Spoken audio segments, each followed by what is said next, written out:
Bien, hola Marcela, hola chicos, ¿cómo están? Sí, hoy día vamos a trabajar el tema de cómo ser un trader efectivo, pero específicamente vamos a trabajar el tema de economía conductual, que influye bastante en cómo tomamos decisiones económicas o también cómo tomamos decisiones financieras o de inversión. Voy a colocar la presentación. Cualquier duda que tengan, por favor, solo déjenla, la vamos a ir contestando durante el momento para poder hacerlo bastante ágil, de hecho. Si es un tema novedoso o algunos ya lo conocen, también sería interesante o importante que aporten para ir nutriendo esta experiencia. Eh, ¿Me avisan si se puede ver mi pantalla? Sí, se ve perfecto. Genial. Ya, entonces vamos a poner la presentación. Bien, me presento, yo soy José Salas, como yo lo había mencionado a Marcela, gracias. Yo soy psicólogo de profesión, pero por temas estos de la vida llegué a la economía, y específicamente a la economía conductual. Vamos a revisar un poco cómo se encuentran estas dos ciencias y cómo influyen en el tema que nos interesa hoy. Antes de comenzar, quisiera empezar con, con esta pregunta. ¿Cuántas personas de los que están conectados ahora han estado ahorrando hasta antes de la pandemia? ¿O cuántos de ustedes creen que han estado ahorrando hasta antes de la pandemia? Yo personalmente estoy ahorrando, pero en general sé que pocos son los que ahorran porque no te esperás una situación como la que sucedió. Exacto. No nos esperamos la Yo situación, también nadie la estoy esperaba. ahorrando. Ya. Y otra pregunta con la que quería es, ¿cuántas personas han ahorrado realmente? ¿O no han visto interferidos sus planes de ahorro? También, bueno, este, vamos a ver un poco por qué se da eso. Estos son los temas que vamos a tratar hoy día. Cómo se encuentra la economía y la psicología, qué es la racionalidad económica, qué es la racionalidad humana, qué son los sistemas cognitivos unidos, qué son los sesgos cognitivos de heurísticas, y al final vamos a revisar algunas conclusiones. Empecemos. Eh, Estas son algunas de las expectativas que nosotros tenemos. Cada vez que empieza el año es muy clásico que tengamos metas y objetivos personales. Cuando ha empezado la pandemia también ha pasado eso. Nos hemos planteado objetivos. Por ejemplo, puede ser hacer deportes, pero la realidad es que nos hemos quedado en casa descansando, no hemos logrado estudiar muchas cosas de las que nos hemos planteado, ¿no? O nos hemos planteado de repente ser productivos, ¿no? Organizar nuestro tiempo, ordenar la casa, aprender nuevas cosas, pero de repente hemos perdido bastante tiempo en las redes sociales. Esto es bastante normal que se pase, que suceda. Somos humanos y estamos expuestos a diversos estímulos que cambian nuestros planes. Eh, Ahora, este gráfico es interesante porque muestra diferencias entre dos grupos de países. Si ven los grupos de barra azul, son los países en los que hay mayor donación de órganos. Y los países que están acá con barra amarilla medio naranja son los países en los que hay menos donación de órganos. Para hacerlo dinámico, sí me interesa que aporten bastante o que vayan comentando la presentación. ¿Por qué creen que se da esta diferencia?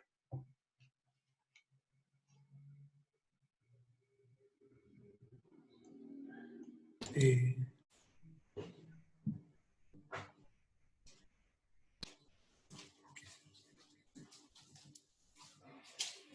De hecho, es una cuestión bastante política. Para hacerlo más rápido, vamos a revisar por qué. De hecho, es algo bien sencillo. En los países que tienen barra azul, la opción por defecto es participar en un programa de donación de órganos. Y en los países de barra amarilla, la opción por defecto es no participar. De hecho, cuando tú estás tramitando tu cédula de identidad o tu DNI, como lo decimos acá, te aparece un checkbox en el que tú puedes marcar si quieres participar en un programa de órganos. En los países con barra azul, que tiene mayor donación de órganos, no. De hecho, tú tienes que marcar la casilla si no quieres ser un donante de órganos, ¿ya? Es un cambio bien sencillo en el trámite de una cédula de identidad, pero que tiene efectos importantes sobre cómo las personas van a terminar comportándose, ¿ya?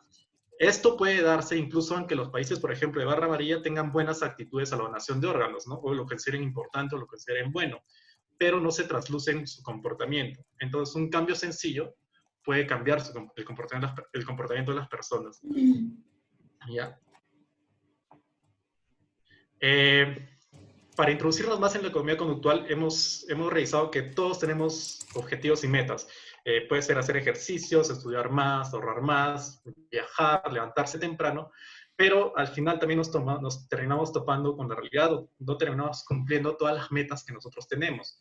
No quiere decir que esto sea siempre así, de hecho hay personas que son muy organizadas y sí logran hacerlo, pero vamos a revisar ahora los factores que influyen para que no cumplamos todos los objetivos como nosotros lo hemos planificado. ¿Ya? Esto de economía conductual es lo que se conoce como una brecha de intención-acción. ¿Ya? La economía está entendida como en consenso como la ciencia que estudia la asignación de recursos normalmente escasos y se gestiona de mejor manera. La psicología también en consenso, porque hay toda una discusión sobre lo que debería ser la psicología y lo que no debería ser. Vamos a quedar en que es la ciencia que estudia la conducta humana y los procesos que subyacen a esta conducta, que pueden ser emociones, motivaciones, procesos cognitivos como la atención, la concentración y otros. La economía del comportamiento es el estudio de decisiones económicas incorporando los aportes de la psicología, las tendencias cognitivas, emocionales y sociales.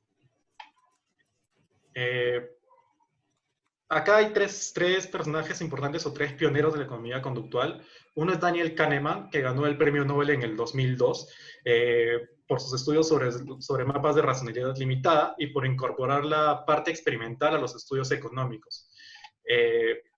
Luego, en el 2017, hace poco nada más, Richard Thaler también ganó el Nobel por sus aportes sobre cómo la economía conductual podría influir a las decisiones económicas sobre nuestro bienestar. Pero hay un pionero también importante que es Herbert Simon, que ganó el Nobel también en 1978. Él no es, Kahneman es psicólogo, Thaler de hecho es economista.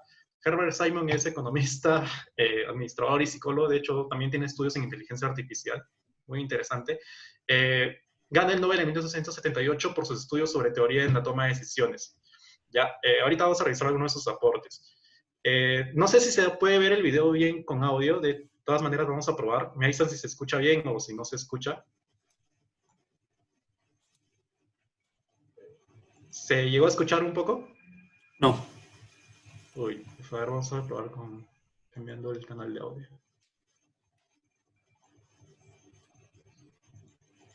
Ahora. No, tampoco.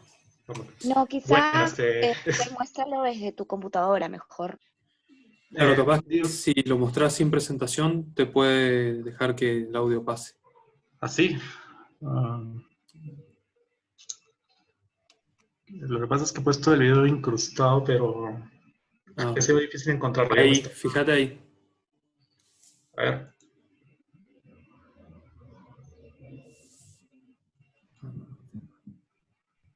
¿Se escucha? No. Ya.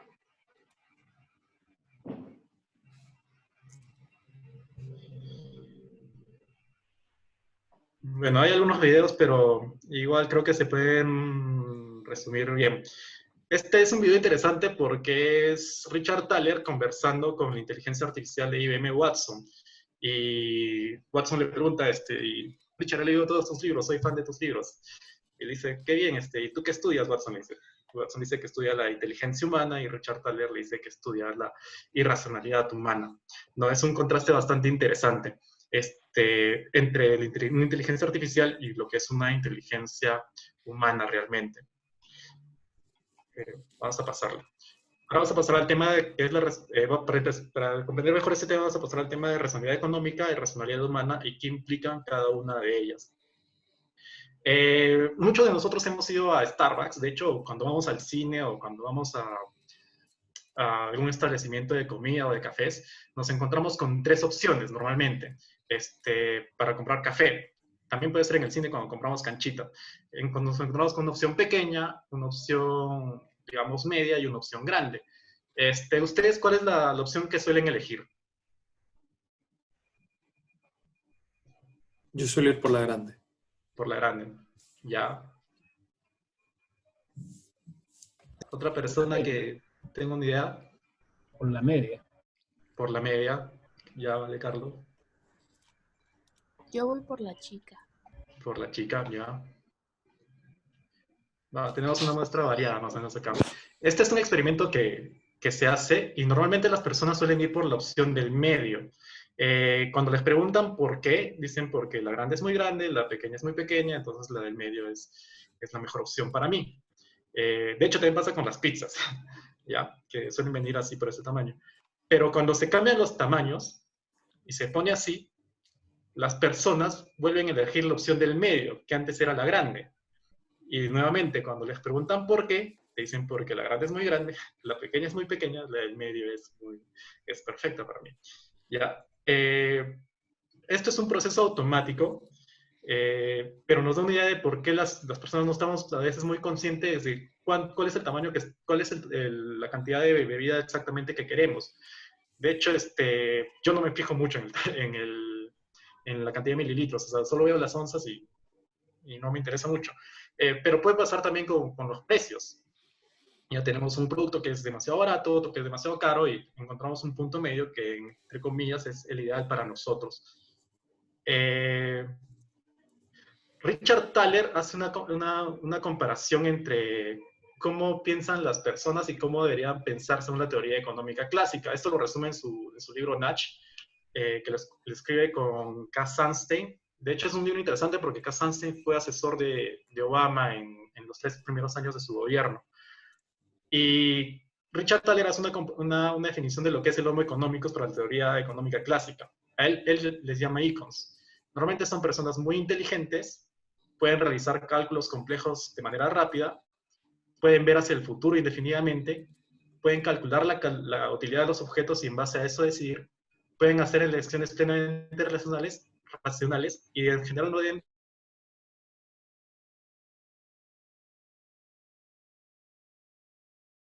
no se cumplen o se rompen conforme estudiamos a las personas.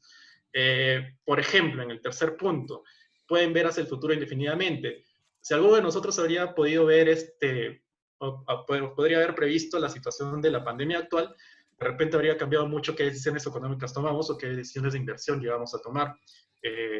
Algunos habrían invertido en Netflix todos sus ahorros, por ejemplo, o en Zoom, o de repente en Microsoft, que también creció en cantidad de usuarios por Teams. Cuando Richard Thaler hace esta comparación, lo compara con Spock, ¿no? Que es un vulcano en el universo de Star Trek, que es bastante racional, súper inteligente y que puede realizar justamente estos cálculos que hicimos, cálculos súper complejos. Pero cuando estudiamos la realidad, nos topamos con que no es así, no somos económicos, no somos homer económicos, porque tenemos una capacidad cognitiva limitada, tenemos información limitada para tomar decisiones, buscamos satisfacciones inmediatas, somos más sensibles al presente que al futuro, estamos altamente influenciados por el contexto y también estamos influenciados por nuestras emociones. Por ejemplo, en el caso de la capacidad cognitiva limitada, en las clases anteriores hemos revisado con Andrea y también con Carlos sobre la importancia del ahorro, cómo calcular la utilidad, cómo calcular otras variables económicas. Si yo les pregunto, por ejemplo, cuánto tienen ahorrado ahorita en su cuenta, tienen ahorrado, y les calculo les pido que me calculen su rentabilidad de un año, considerando la inflación, pueden darme el resultado inmediatamente. Es muy probable que no, a menos que sean icons y tengan todo calculado. Incluso si les digo que considerando las cosas que pasen de acá a un año, me calculen cuánto van a tener, la operación se hace más compleja. Es muy probable que no tengamos una respuesta certera a esto. Y eso es normal, porque somos personas. Vamos a pasar. Hace poco, por ejemplo, para ilustrar esto, en Perú se aprobó una ley para que las personas puedan retirar el 25% de sus fondos de pensiones. Lo normal es esperar que las personas utilicen esto de una manera inteligente, como puede ser el ahorro, una inversión o asignar un presupuesto para la gestión de recursos y abastecimiento. Pero salió un meme que podría ilustrar parte de la realidad en la que hay gente que sí retira el dinero de sus AFPs y va y compra una televisión de 60 pulgadas y 10 cajas de cerveza. Esto puede ser meme, pero ilustra en parte la realidad y cómo nos comportamos. Ya, en este caso, por ejemplo, si una persona toma esta decisión que es totalmente irracional, estaría buscando una satisfacción inmediata antes que un beneficio a largo plazo. ¿Ya? Entonces, ¿qué es ser racional? Se puede resumir en contar con información completa. Toda decisión racional requiere información, no podemos decidir sin tener información. Debemos tener la capacidad de tomar decisiones de manera netamente cognitiva, apartando nuestras emociones, ¿ya? Debemos tener la capacidad de realizar cálculos complejos y nuestras decisiones deben ser consistentes interna y externamente con los axiomas de decisión, ¿ya? Entonces, ser racional se puede resumir en 4 Cs, que es completitud de información, cognición, computabilidad y consistencia. Cuando rompemos la computabilidad, que es nuestra capacidad de realizar cálculos complejos, es lo que Herbert Simon le llama racionalidad limitada. No es que seamos netamente irracionales, o sea, no todos vamos a retirar nuestros fondos de pensiones y vamos a ir a comprar cervezas ni a comprarnos un televisor. No, pero cuando tomamos decisiones tenemos una racionalidad limitada, no somos infinitamente irracionales, no somos una inteligencia artificial, no somos una computadora. Ahora vamos a revisar qué son los axiomas de decisión. Estos axiomas son propuestos por el economista von Neumann Morgenstern, ¿ya? Y definen cuáles son los principios que deberían de guiar toda decisión económica que sea racional. Uno de los axiomas es el axioma de completud, por ejemplo, en los que tenemos una situación de decisión en la que X es menor que Y, obviamente vamos a decir Y porque nos trae mayor utilidad, nos trae mayor beneficio y menor costo. O si Y es menor o igual que X, entonces deberíamos elegir X porque Y es menor o X nos trae mayor beneficio. Si X es igual a Y, nos debería dar igual porque los resultados van a ser los mismos. Por ejemplo, si nosotros vamos a elegir una carrera universitaria, basándonos en el potencial que podríamos ganar estudiando cada una de estas carreras, tenemos que, no sé, si estudio ingeniería industrial voy a tener un sueldo de 5,000, o si estudio ingeniería geográfica voy a tener también un sueldo de 5,000. En realidad no debería importarme qué estudio, ¿no? Porque al final voy a terminar ganando lo mismo. Esta sería una decisión plenamente racional y económica, o desde la perspectiva del homo económicos, pero no sucede eso porque hay otros factores importantes. Por ejemplo, ¿para qué soy bueno? O ¿qué me gustaría estudiar más? ¿O con qué me sentiría más cómodo? El principio de transitividad es cuando tenemos una opción en la que X es mayor o igual que Y es mayor o igual que Z, entonces X debería ser mayor que Z. Pero ahora vamos a ver cómo se rompe este axioma de transitividad. Por ejemplo, imaginemos que nosotros somos gentes de recursos humanos en una empresa y tenemos que elegir a una persona. Y tenemos 2 variables, su coeficiente intelectual, o IQ, y la experiencia que tiene esta persona. Bajo un criterio de decisión, si la diferencia en inteligencia es de más de 10 puntos, deberíamos elegir el más inteligente. Ya, vamos a olvidarnos por un momento del candidato C y vamos a centrarnos en el candidato A y el candidato B.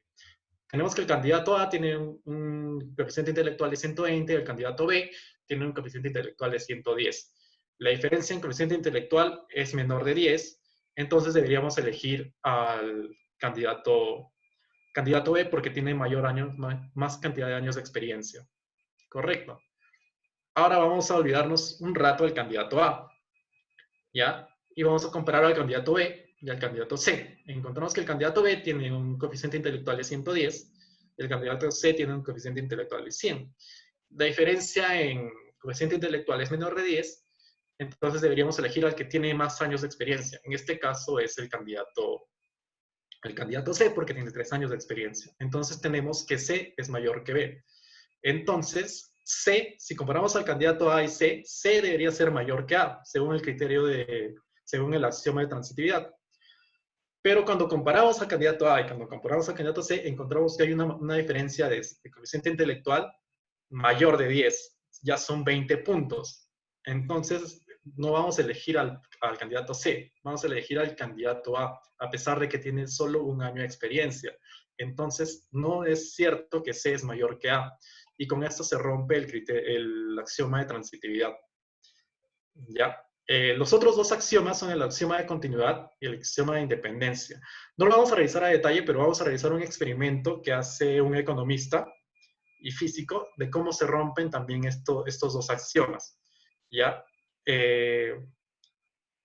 Este experimento se conoce como la paradoja Lee, que fue diseñado, propuesto en 1956 por el economista Maurice Allais.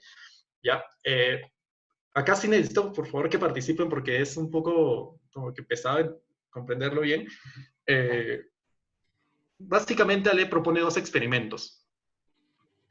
Un experimento en el que tenemos una opción A, en las que hay un 100% de posibilidades de que te lleves $1.000.000 sin ningún contra, sí o sí te llevas $1.000.000, o una opción B, en la que tienes 10% de probabilidades de llevarte $2.5 millones, 89% de probabilidades de llevarte $1.000.000, o 1% de probabilidades de no llevarte nada.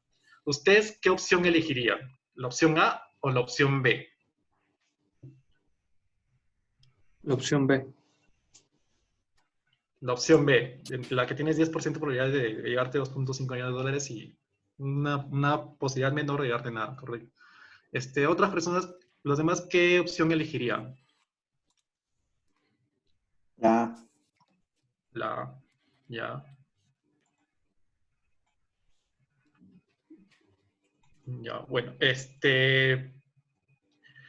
cuando aleas este experimento, la mayoría de personas elige la opción A.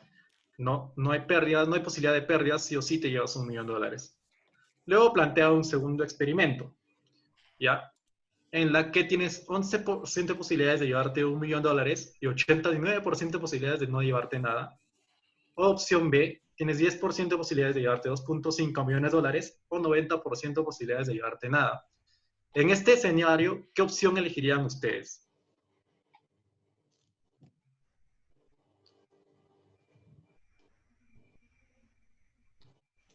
Ujú. La A. La A, ¿ya? la B. La B. Ujú. Ya. Interesante tu respuesta, Diel, porque sí mantienes la misma opción. Cuando aleas este experimento con las mismas personas, las personas cambian su decisión y se orientan más por la opción B. Pero cuando lo analizamos más a detalle, en realidad nuestra decisión debería ser consistente, porque básicamente ambos experimentos tienen las mismas opciones. Vamos a revisar por qué. En el experimento A vamos a cambiar las opciones y vamos a partir, por ejemplo, en el A que tienes 89% de probabilidades de ganarte $1.000.000 y 11% de posibilidades de ganarte $1.000.000. Pero estamos partiendo solo así para ser ilustrativos, ¿ya? Y la opción B la mantenemos igual. Como sí o sí voy a ganar sí o sí puedo ganar $1.000.000, vamos a tachar esta opción, ¿ya? Porque ya está. O sea, si eliges, ya tengo un 89% de probabilidad de ganar $1.000.000, entonces se tacha esta opción o se cancela. Entonces nos quedaría que tenemos 11% de probabilidad de ganar $1.000.000 contra 10% de ganar $2.5 millones o un 1% de nada, o 1% de ganar nada. Si la comparamos con con el experimento 2, también partimos la opción B y el 90% de nada lo partimos en 89% de posibilidad de ganar nada o 1% de ganar nada. También se cancela. Entonces lo que nos queda es básicamente las mismas opciones. Si fuéramos un homo económicos, una persona plenamente racional, nuestras decisiones no deberían haber cambiado. Si elegimos en el experimento 1 la opción A, en el experimento 2 también deberíamos haber elegido la opción A. Por eso es interesante la respuesta de Adiel, porque ha mantenido su misma opción en ambos experimentos. Pero lo normal es que las personas cambien de acuerdo a cómo está enmarcado el proceso de toma de decisión o cómo está enmarcada las opciones que nos dan. Ya hemos descubierto entonces que no somos homos económicos porque muchas veces rompemos cuáles son los criterios que deberían cumplirse para ser personas plenamente racionales en nuestras decisiones. ¿Ya? Cuando Kahneman estudia esto, lo esquematiza en un proceso y diferencia dos sistemas de pensamiento. Ya, para comprender esto mejor, vamos a repasar un poco estos temas sobre ilusiones ópticas. No sé si alguno de ustedes ha visto estas ilusiones ópticas que, bueno, en psicología los conocemos como principios de la Gestalt. Pero, por ejemplo, en el cuadrante 1 tenemos 6 columnas de puntos. Por un principio de proximidad, cuando le preguntas a las personas qué ven o cómo podrían agrupar este conjunto de puntos, normalmente dicen que hay 3 columnas con 2 filas cada uno, ¿ya? Porque las tienen que agrupar por su proximidad. En el cuadrante 2, por ejemplo, podemos agrupar las figuras en triángulos y en círculos. Los agrupamos por semejanzas. En el cuadrante 4, que también es interesante, por ejemplo, las personas dicen que ven un círculo, pero en realidad no es un círculo porque un círculo es completo, está cerrado. Acá vemos una forma circular con interlineada, ¿no? O separada. ¿Ya? Estos procesamientos son automáticos, no es que nosotros nos pongamos a pensar en la figura 4, por ejemplo, estoy viendo un círculo o estoy viendo otra cosa, o si es un círculo o no es un círculo, es automático, no es que no seamos conscientes de este proceso.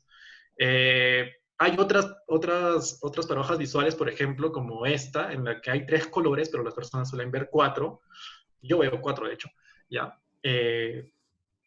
Y estas calaveras, en las que ambas calaveras son del mismo color. Si ustedes sacan la imagen y la analizan en un editor de imágenes o en Photoshop y analizan los colores, se dan cuenta que ambas calaveras son del mismo color.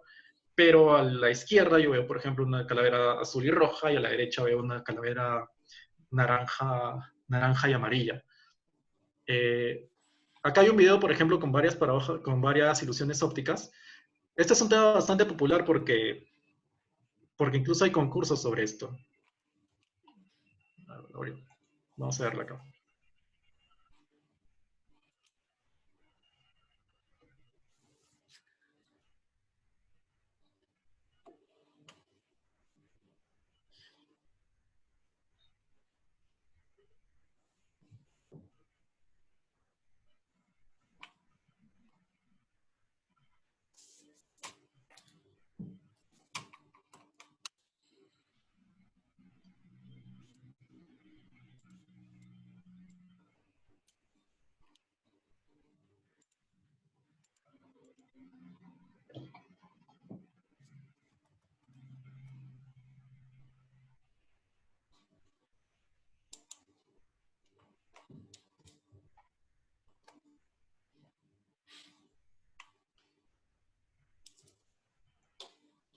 Bueno, ahí vemos una serie de paradojas visuales o ilusiones ópticas que influyen cómo interpretamos la información. Incluso, por ejemplo, en estas imágenes, cuando tenemos solo poniendo 2 líneas, ya tenemos la ilusión óptica de un efecto 3D. Y no es que la imagen sea 3D. Acá hay otro ejemplo. Y solo es agregando 2 líneas a una imagen. Cómo interpretamos la información ya cambia. Pero esto, a pesar de que esto es un tema funcional, no siempre nos va a traer beneficios, como en este caso, por ejemplo, en el que nuestras versiones nos pueden engañar un poco.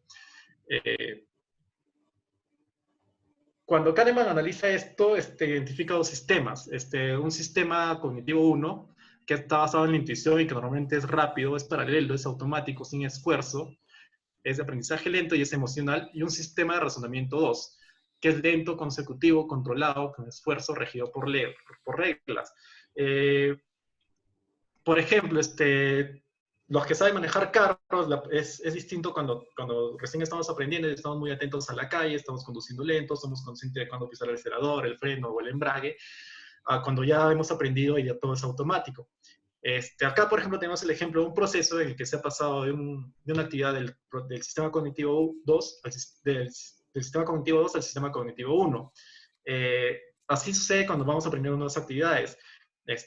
Al principio requieren esfuerzo, razonamiento y requieren control y reglas, pero una vez que hemos aprendido esas actividades ya son procesos automáticos.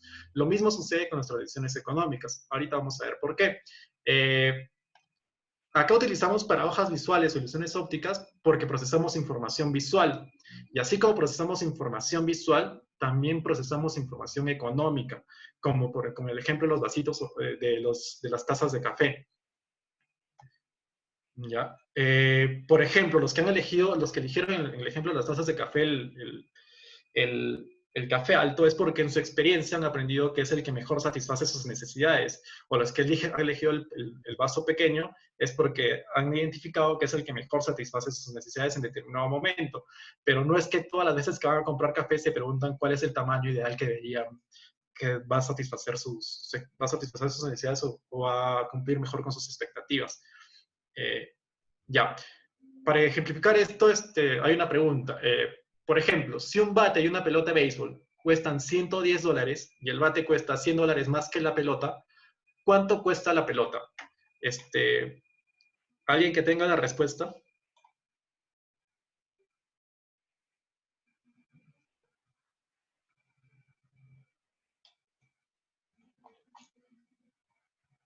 Chicos, se aburrieron, creo.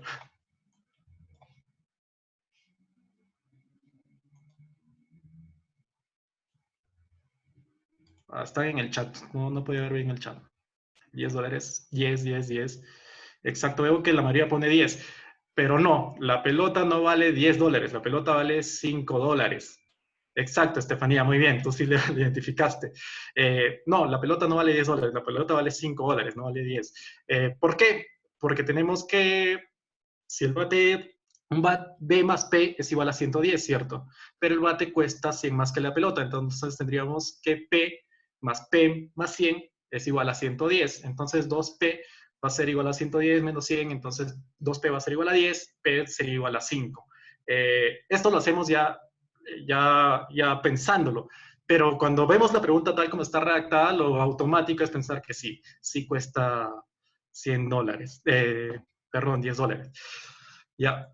Otro ejemplo. Supongamos que dispones de 5 máquinas a las que les toma 5 minutos producir 5 teléfonos trabajando de manera independiente. Si dispones ahora de 100 máquinas, ¿cuánto tiempo les tomaría producir 100 teléfonos? ¿Cuánto creen?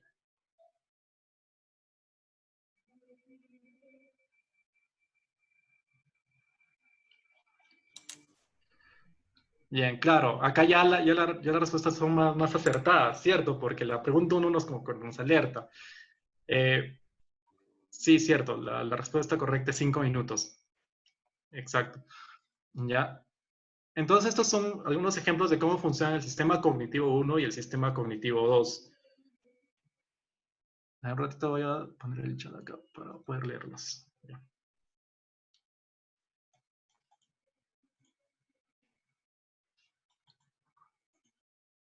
Ya, este es un experimento que hacen Kahneman y Tversky también para ver cómo funciona, cómo funciona la toma de decisiones o cómo funcionan nuestras respuestas, las respuestas que damos según cómo están planteadas las preguntas o cómo están presentados los estímulos.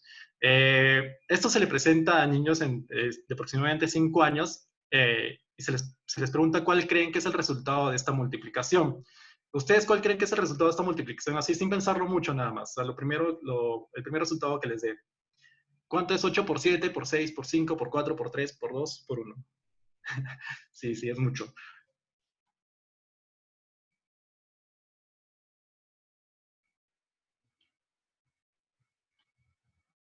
Ya, cuando se le pregunta a los niños, dan una respuesta aproximadamente acá de 2250.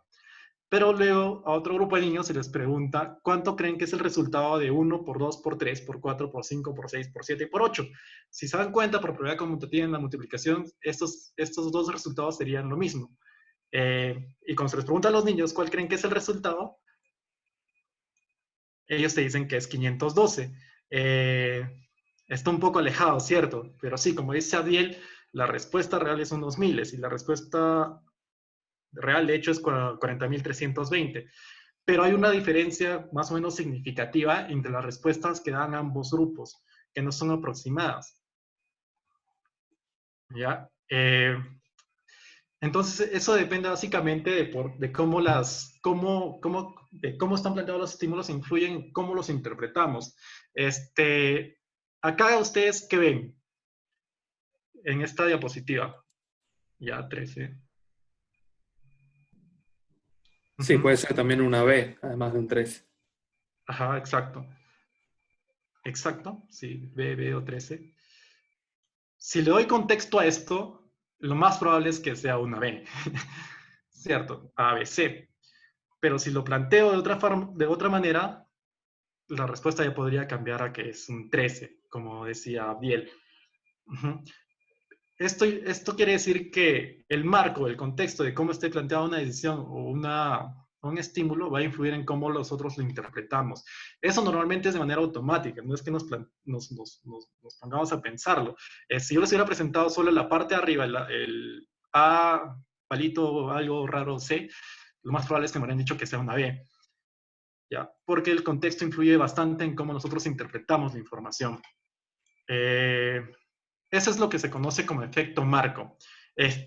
Cuando Kahneman hace estas investigaciones, descubre algo muy, muy interesante sobre los efectos que puede tener sobre las consecuencias que puede tener este efecto. Ahora, con motivo de la pandemia, de hecho, este experimento me pareció mucho más interesante todavía.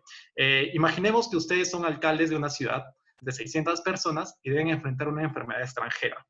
¿Ya?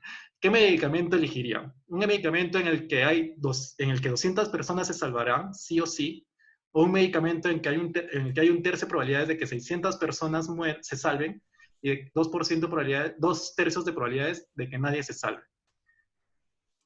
¿Qué medicamento elegirían ustedes?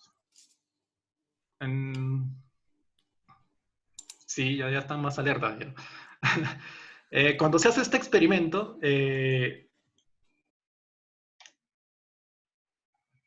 no es que ambas opciones sean lo mismo, son parecidas, pero no son lo mismo. De hecho, son opciones distintas. Pero cuando se cambia el marco de esta pregunta y se les dice, ustedes alcalde de una ciudad de 600 personas deben enfrentar una enfermedad extranjera, ¿qué medicamento elegiría? Tienen dos opciones entre un medicamento en el que 400 personas morirán y otro en el que hay un tercio de probabilidades de que nadie muera y 2 tercios de probabilidades de que 600 personas mueran. Las personas cambian sus respuestas. De hecho, en el primer escenario, la mayoría de personas elige más la primera opción, la de salvar 200 personas. Pero si nos damos cuenta y si nos decíamos, esta opción es equivalente a que 400 personas mueran. Es equivalente, son lo mismo. ¿Ya? Igual la opción B. En el segundo escenario, la gente prefiere elegir la segunda opción, en la que hay un tercio de probabilidades de que nadie muera. Y el 28%, en el primer escenario elige que hay la opción en la que hay un tercio de probabilidades de que 600 personas se salven. Si lo analizamos, también son lo mismo, son equivalentes, pero influye bastante en cómo las personas deciden sobre un escenario o sobre otro. Esto es importante porque si somos nosotros gestores públicos o somos personas que toman decisiones a niveles políticos, sí puede influenciar en nuestras decisiones y puede tener un impacto visible o significativo en el tema social o en la capa social. Eso es lo que se conoce como efecto marco. De hecho, cuando Reino Unido tiene una unidad de economía conductual, o tenía una unidad de economía conductual que pertenecía al gobierno, y cuando se hizo esta pregunta sobre el tema de Escocia, creo que fue en el 2016 o 2017, la primera pregunta en la balota era, ¿usted desea que Escocia sea un país independiente? Y cuando se experimentó, obviamente, la mayoría de personas sí, pues quería que Escocia sea un país independiente. ¿Quién no quiere que un país sea independiente?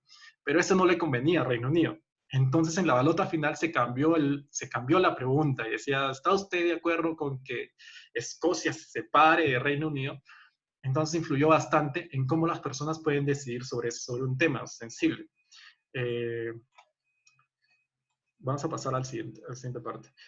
Cuando Kahneman está estudiando todos los efectos psicológicos, los efectos psicológicos que influyen en nuestras decisiones económicas, es que elabora la teoría prospectiva, que tiene 4 características principales. Depende de la referencia, que es cuando se evalúan los resultados de una decisión, las personas que decidimos tenemos un punto de referencia. Si el resultado es mayor a este punto de referencia, lo interpretamos como una ganancia. Si es menor, lo interpretamos como una pérdida. La aversión a la pérdida es es otra de las características y es algo también bien interesante, que se puede revisar justamente se puede apreciar justamente en la gráfica del costado. ¿Ya? Y es que nosotros somos más sensibles a las pérdidas que a las ganancias. Entonces Esto Kahneman lo identifica como 2.25 veces, somos 2.25 veces más sensibles a las pérdidas que a las ganancias. Entonces vamos a preferir decisiones en las que evitemos las pérdidas a decisiones en las que podamos ganar. Hay experimentos sobre esto también, ahorita los vamos a revisar. Luego, otra característica es que tiene medidas de probabilidad no lineal, es que la evidencia indica que los tomadores de decisión sobrevaloran las probabilidades bajas e infravaloran las probabilidades altas. Esto explicaría por qué muchas personas prefieren comprar la lotería a, por ejemplo, ahorrar 5 soles o 10 soles que cueste la lotería, ahorrarlos, ¿no? Es porque sobrevaloramos las probabilidades bajas e infravaloramos las probabilidades altas. Y finalmente, conforme van aumentando estas líneas, la sensibilidad de ganancias y pérdidas se van perdiendo. Ya, este es un ejemplo de experimentos en aversión a la pérdida. Es bien interesante, ya. Este es un experimento que hace Uber, de hecho, para mejorar su aplicación. Ellos querían que los taxistas salgan en días de nieve o días difíciles. Por ejemplo, en Estados Unidos. Entonces hay dos opciones, ¿no? Para motivar a los conductores a que salgan. Mostrarles cuánto podrían haber ganado, podrían estar ganando como en la opción de la izquierda, o en el GIF de la izquierda, ¿ya? O cuánto deberían estar perdiendo. Cuando hacen este experimento, los taxistas salen más los días difíciles cuando les muestran cuánto estarían perdiendo si no salen ese día. Ya, es un ejemplo de cómo funciona la agresión a las pérdidas en nuestras decisiones. Otro ejemplo es, por ejemplo, acá en Perú, hace poco se aprobó la ley para el uso de plásticos. Ya, entonces, cada vez que ya está prohibido el uso de bolsas plásticas. Entonces, si tú quieres comprar una bolsa plástica, si quieres usar una bolsa plástica en el supermercado, lo normal es que te cobren un monto más. Acá es un sol, que es aproximadamente 0.3 dólares. Ya. ¿Por qué se planteó esta política? Esto también está investigado, porque si queremos reducir el uso de bolsas plásticas, otra opción podría ser que tú lleves tu bolsa de tela o lleves tu propia bolsa y te hagan un descuento por no comprar bolsa. Pero entonces, ¿por qué nos ponen un impuesto a las bolsas? Es porque nosotros sentimos más la pérdida de un sol a la ganancia que podríamos tener o al ahorro que podríamos tener al llevar nuestras propias bolsas. Esto también está investigado. De hecho, se hace en Estados Unidos, en Washington.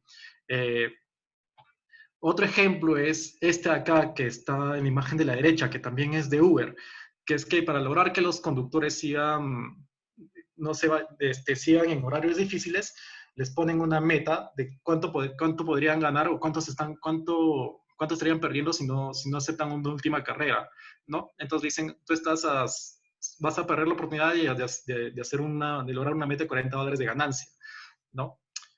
Y obviamente los conductores deciden seguir trabajando o alcanzar la meta en este caso que les ha planteado. Ahora vamos a hablar sobre el autocontrol y descuento casi hiperbólico. Esto también es bien muy, muy, muy interesante. No sé si alguno de ustedes ya ha visto el experimento del marshmallow, de repente a muchos sí. Es un experimento en autocontrol. Vamos a ver si se puede escuchar el audio. Creo que no.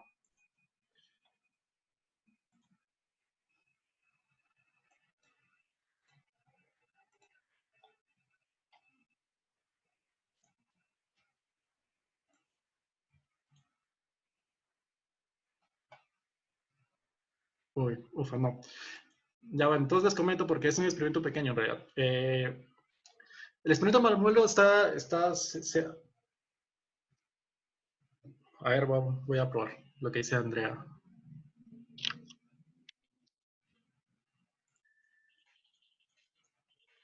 ¿Se escucha? No. Ah, sí, sí, sí. Ufa, bueno. Sí, Ya, sí, bueno, ahí se esto escucha. ¿Sí? Ah, ya. Entonces lo pongo completo.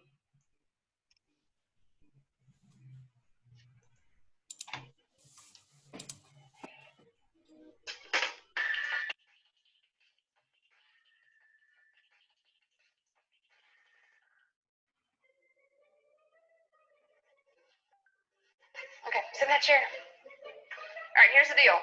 Marshmallow, for you. You can either wait, and I'll give you another one if you wait, or you can eat it now. When I come back, I'll give you another one, so then you'll have two. But stay in here and stay in the chair till I come back, okay? All right.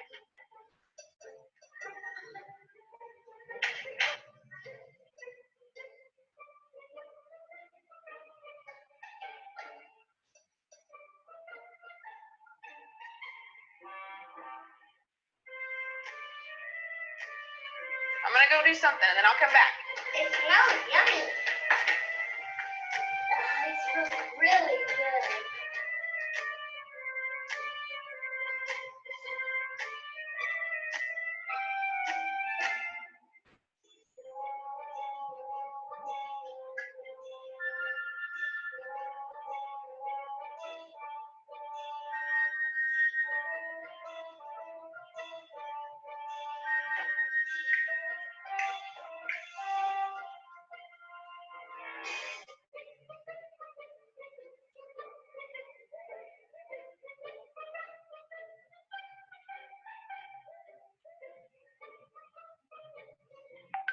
All right, so it's up to you. You can have it now or you can wait.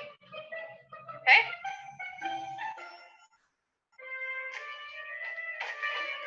I'll be back.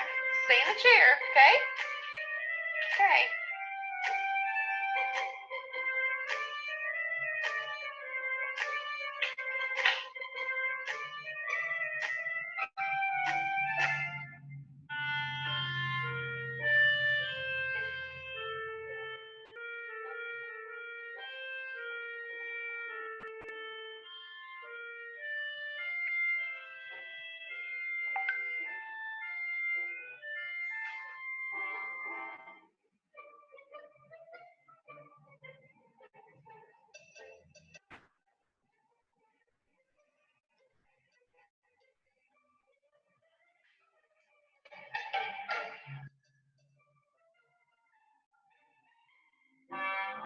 All right, so I'm gonna leave and then I'll come back, okay? So you can either eat it right now or you can wait. Either way, okay?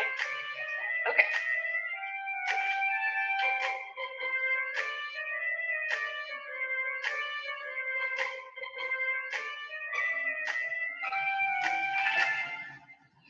How'd you do? Did you do good?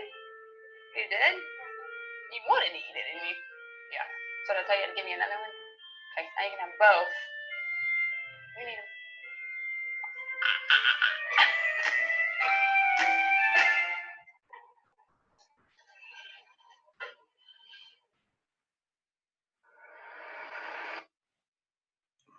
Ya.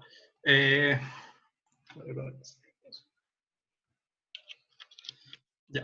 Este experimento es importante y es uno de los primeros que se hace sobre el autocontrol. Básicamente se le pide a los niños que les dan un marshmallow. Le dicen que si no se lo comen en 15 minutos, la persona no le va a dar otro marshmallow. Entonces no va a tener un marshmallow, sino va a tener 2 marshmallows. O sea, imagina hacerle eso a un niño. O sea, es terrible que pedirles que suspendan sus necesidades o sus antojos.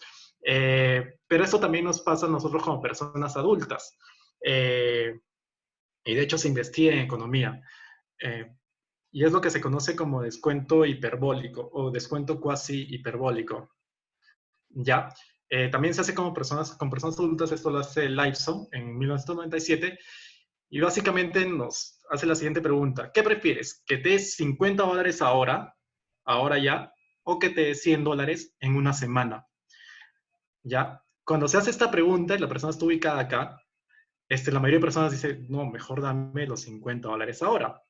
¿Ustedes qué habrían preferido, por ejemplo, si les digo esto? O sea, ¿qué prefieren? ¿Que ¿Tener $50 ahora o tener $100 en una semana?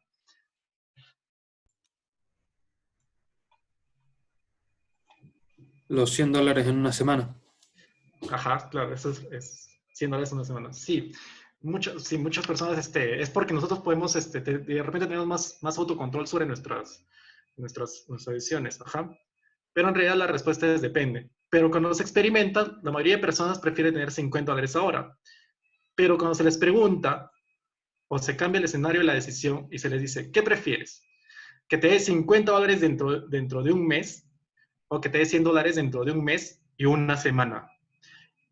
En este escenario, ya las personas comienzan a decir, no, pues si yo voy a esperar un mes, pues puedo esperar un mes y una semana, y prefieren la respuesta acá, de esperar un mes y una semana para obtener $100. ¿Ya? Eso es a lo que se conoce como descuento cuasi hiperbólico. ¿Ya? ¿Cómo es que funciona? Es que nosotros somos más sensibles a las satisfacciones inmediatas que a los premios mediatos. Por ejemplo, esto sucede mucho incluso en nuestra vida diaria. Por ejemplo, muchas personas dejamos de estudiar ahora porque si nos pucha, mejor en vez de estudiar veo Netflix y ya estudio mañana. ¿Ya? Y es que somos demasiado positivos o optimistas sobre el futuro o lo que va a pasar en el futuro, pero cuando no es necesariamente así. Entonces preferimos la satisfacción inmediata o la satisfacción de la hora. ¿Ya? ¿Cómo funciona esto? Si pasamos la línea, por ejemplo, es como que nosotros estamos acá, como la persona que recibe $50 o 100 en una semana.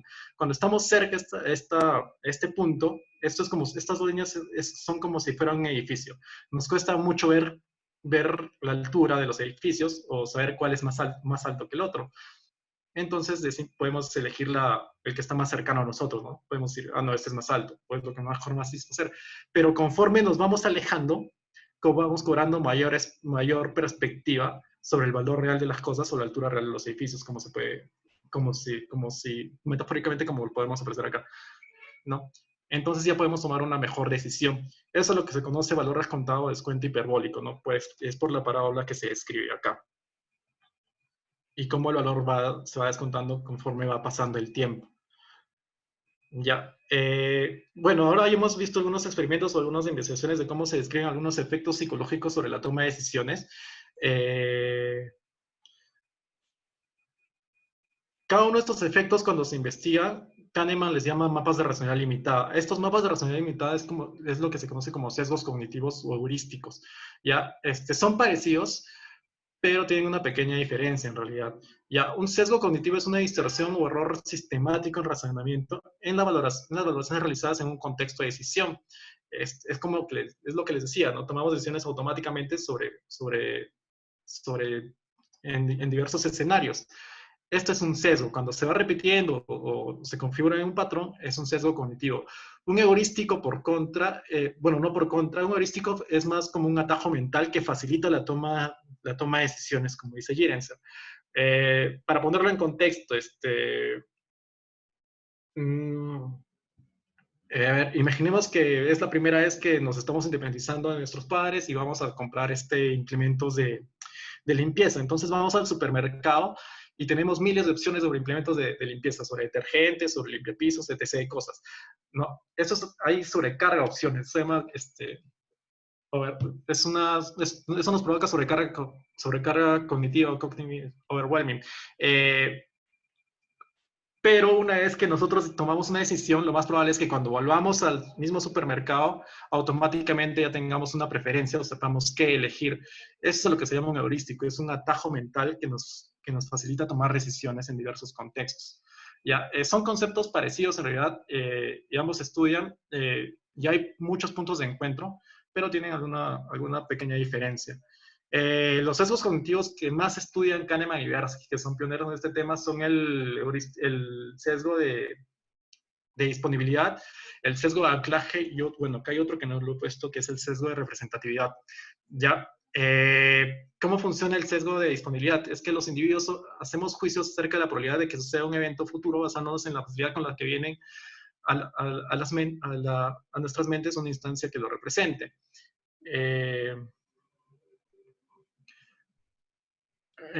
Por ejemplo, a ver, hay un ejemplo que pone Kahneman en su libro Pensar rápido, pensar despacio, es como, ¿qué es más probable? Morir en un accidente de avión o morir por un ataque de tiburones. Las personas suelen decir que es más probable morir por un ataque de tiburones, pero esto es porque esa información, allá por lo menos, o donde se hace el experimento, es más disponible, los medios hacen más seco, entonces es lo primero que las personas identifican y creen que es lo más probable. Nuevamente, acá las personas confundimos un escenario en la que se debería evaluar probabilidad con un escenario en la que creemos que la información disponible es la que realmente cuenta. Ya, el anclaje es la tendencia a evaluar el valor de algo en base a la primera porción de información que recibimos al respecto. De repente muchos de ustedes ya están siguiendo el mercado de acciones, así que de repente el experimento no funciona, pero vamos a probarlo. Sin ver ahorita o sin revisar nada, las acciones de Tesla están ahorita sobre 725, sobre $700, creo que 725 por ahí, ¿ya? ¿Cuánto creen que están las acciones de General Motors, que es otro fabricante de autos en Estados Unidos, considerando que vende más que Tesla? ¿Tienen una respuesta más aproximada sobre esto? Sin revisar información, ¿no? O sea, es 500 ya.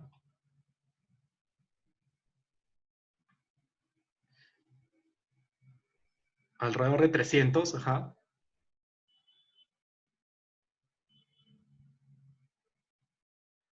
Ya. Por ejemplo, yo les he dado una porción de información. Les he dicho que el valor de Tesla vale 700, está sobre $700, 200, Jamaelo. Entonces, ¿creen que ustedes, esta porción de información que les he dado, a pesar de que es pequeña, es significativa en lo que ustedes pueden estimar sobre la realidad? Pero la realidad es que no. Las acciones de General Motors en realidad ayer estaban 21 o 26 dólares, si no me equivoco. Vamos a ver. Están 22.58 dólares. Ya, que está muy lejos de las respuestas que ustedes me han dado, ¿no?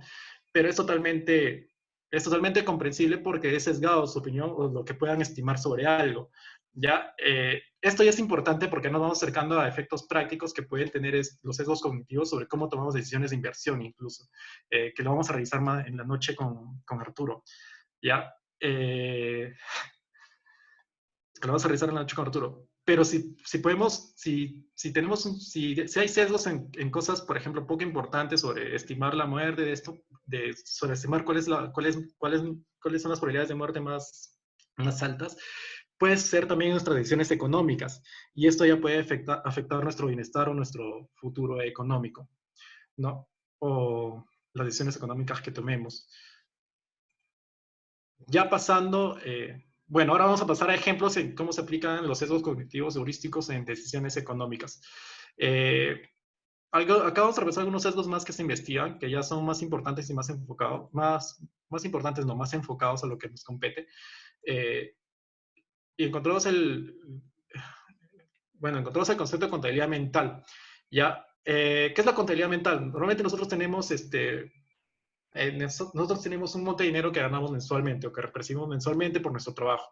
La contabilidad mental es asignarle a esos montos o a ese dinero una etiqueta, ¿ya? Y darle un tamaño.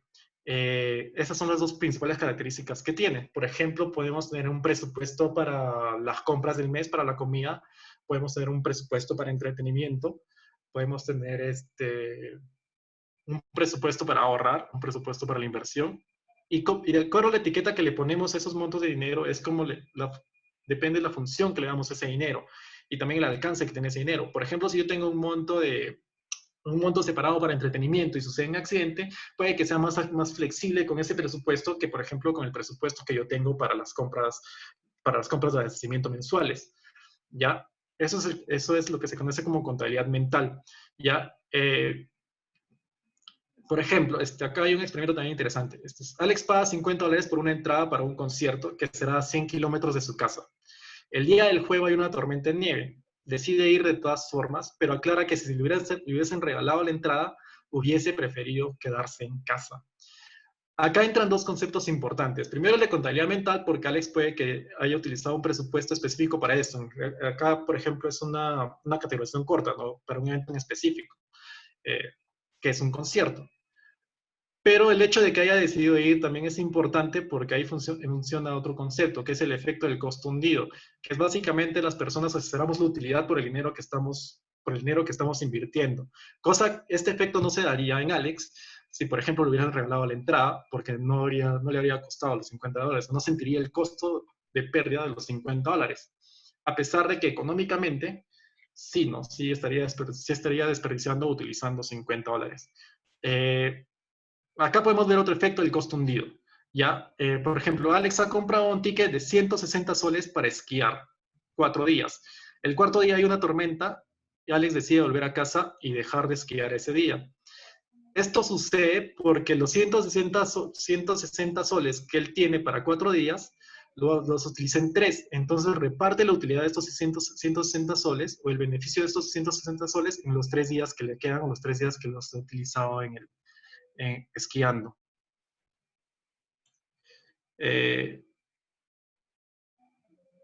A ver, acá dice Abdiel, el efecto del costo hundido se ve mucho en los videojuegos, pero después de mucho tiempo de meter plata a un juego, muchos de los jugadores siguen solamente... Sí, exacto. Sí, nosotros seguimos eso, ¿no?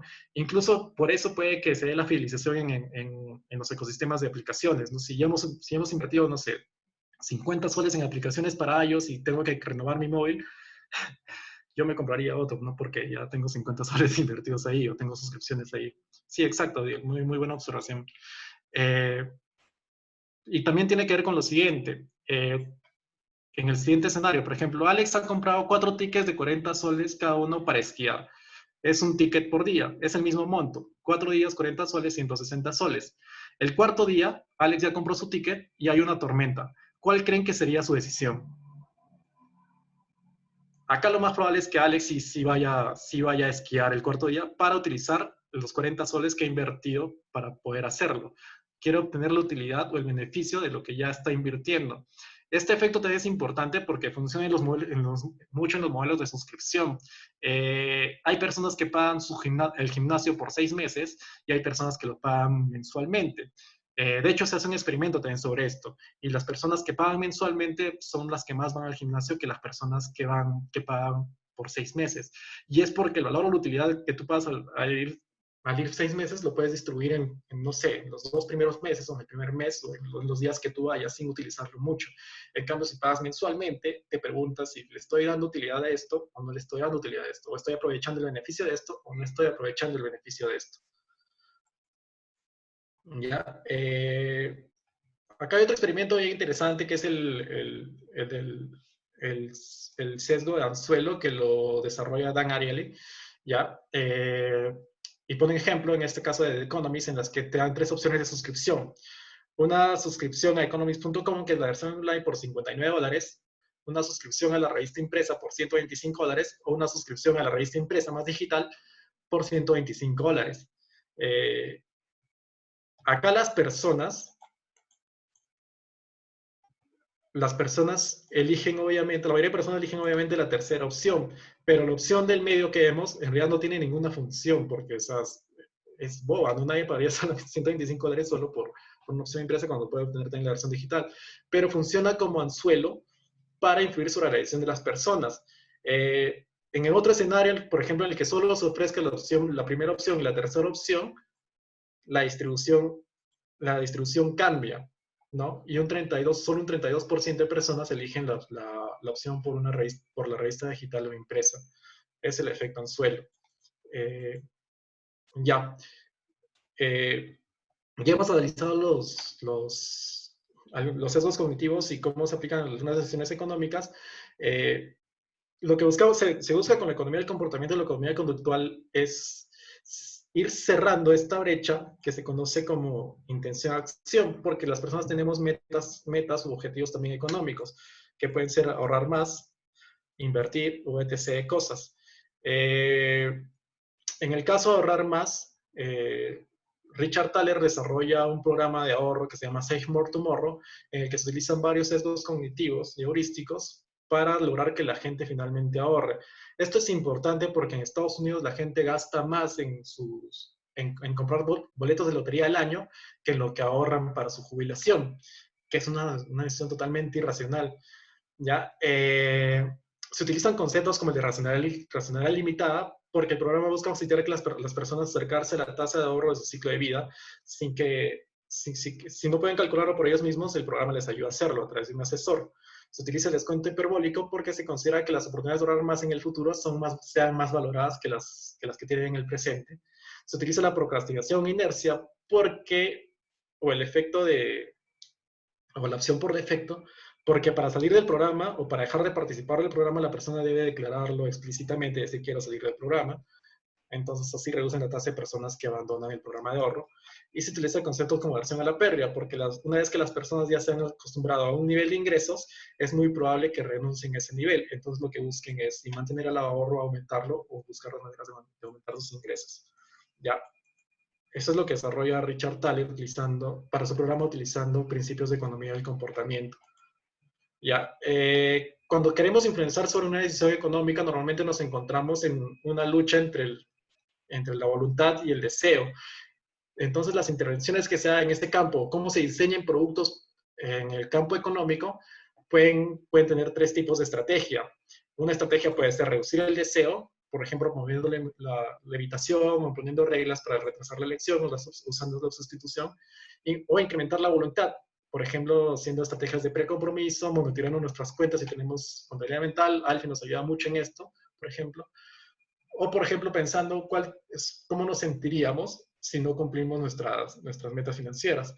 Otro de los ejemplos puede ser utilizar estrategias de economía del comportamiento como los puntos de decisión. Acá no lo puse, pero Dilip Soman investiga en India el ahorro en familias que no están muy bancarizadas o que son vulnerables, ¿ya? Y utiliza un principio muy interesante. Acá las familias, cuando ahorran, les llegaba una carta del banco, de su entidad financiera, diciéndoles cuánto estaban ahorrando mensualmente, un número nada más. La intervención que él hace es establecer metas financieras. En este caso, la educación es un tema importante allá, y la educación de los hijos también, la educación superior de los hijos también, y les pone una meta financiera, que en este caso corresponde al monto que necesitarían para que sus hijos estudien o se aseguren una educación. Entonces, mensualmente ya no les llegaba simplemente el monto que tenían ahorrado, sino cuántos estaban acercando a esta meta financiera. Y esto incrementa significativamente la tasa de cumplimiento de ahorros y también de bancarización en India, o cómo trabajan con entidades financieras. ¿Ya? Ya, bueno, hemos revisado algunos sesgos cognitivos, algunos heurísticos, y los hemos aplicado a la parte de decisiones económicas, pero actualmente existen bueno, miles no, actualmente existen ya varios sesgos cognitivos investigados, ¿no? Este gráfico es un resumen en los que están categorizados sesgos por exceso de información, porque no son muy significativos, o para actuar rápido, por ejemplo, en los que, si no me equivoco, ya son casi 125. Cada uno de estos ya ha generado evidencia, están estudiados y están investigados, ¿ya? Y se puede utilizar en el diseño de diversos productos.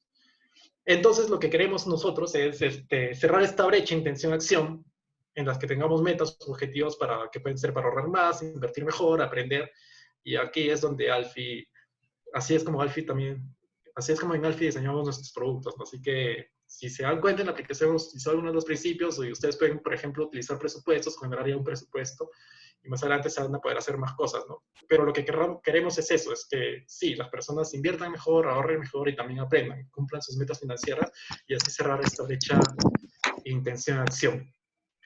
Bueno, eso es todo lo de hoy. En la tarde creo vamos a revisar el tema ya de finanzas conductuales, que es cómo utilizamos la economía conductual en campos como la inversión, ¿no?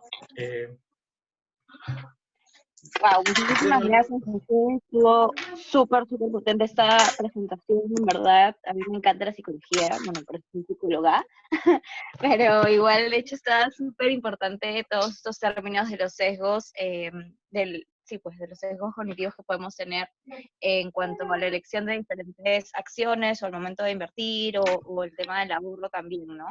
Así que nada, espero que lo hayan aprovechado bastante, chicos, esta información. Igual la sesión queda grabada para que la puedan revisar también durante el día, antes de la siguiente sesión, que nos vemos a las 7 de la noche junto con Arturo. ¿Correcto, José? Sí, correcto. Nos vemos en la noche con Arturo para revisarlo ya en temas de inversión. Perfecto. Gracias, chicos. Nos vemos. Gracias, chicos. Nos vemos.